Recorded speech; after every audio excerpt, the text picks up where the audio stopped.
कि पत्तियों को प्रकाश संश्लेषी अंग क्यों कहा जाता है। सवाल है कि प्रकाश संश्लेषी अंग होता क्या है, तब ना जानेंगे कि पत्तियों को कहते हैं हम लोग। तो देखिए, एक क्रिया होती है जिसका नाम है प्रकाश संश्लेषण। हम लोग आगे डिटेल में सीखने वाले हैं इस क्रिया को। प्रकाश संश्लेषण एक क्रिया है और इस क्रिया से पेड़ पौधे बनाता खाना है।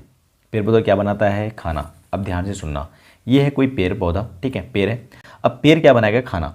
कौन सा क्रिया नाम है उसका? प्रकाश संश्लेषण।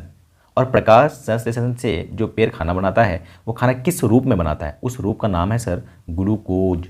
क्या नाम है? ग्लूकोज। देखो ये ऑब्जेक्टिव है।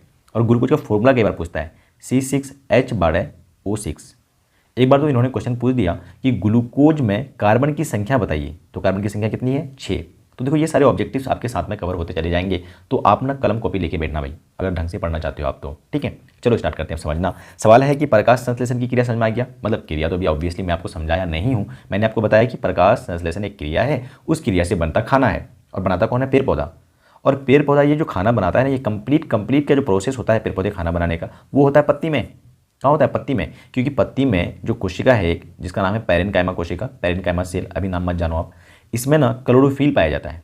और इस क्लोरोफिल यानी पर्णहरित की मदद से सूरज से आने वाली रोशनी को ये ट्रैप कर लेता है, पकड़ लेता है, ठीक है। बाकी यहाँ पर नीचे पेड़ के रूट होगा, इस रूट में से पानी ऊपर चले जाएगा, कार्बन डाइऑक्साइड वातावरण से मिल जाएगा, और ये सबको लेकर के घोल घाल करके ये बना देता है ग्लूकोज।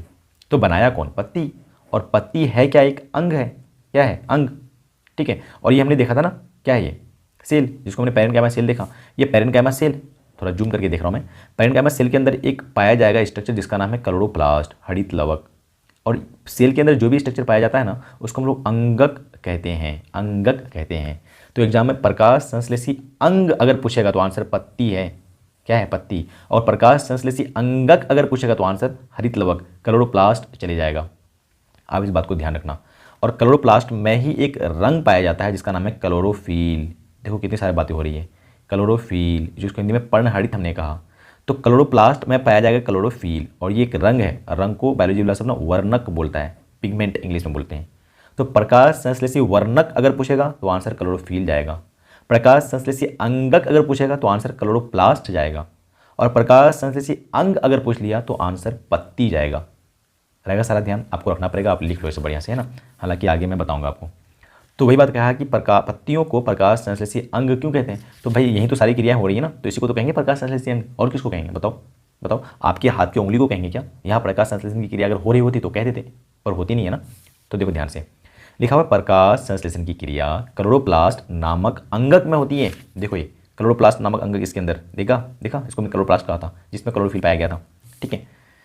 यह अंगक पत्ती के मिजोफिल कोशिका में पाया जाता है। हालांकि मिजोफिल ऊतक होता है। देखो मैं समझा ही देता हूँ, यहाँ पर बहुत सारा कोशिका होगा और इन सब कोशिका के समूह को हम कहेंगे मिजोफिल ऊतक। और हर सेल का नाम है मतलब पैरेन्काइमा सेल। यहाँ पर एक सेल का नाम क्या है? पैरेन्काइमा। इसका नाम पैरेन्काइमा, इसका नाम पैरेन्काइमा। तो पैरेन्काइमा सेल बहुत सारा मिलकर के मिजोफिल ऊतक बनाएगा, ठीक है। वही बात लिखा हुआ है। अतः पत्तियों को प्रकाश संश्लेषी अंग कहा जाता है।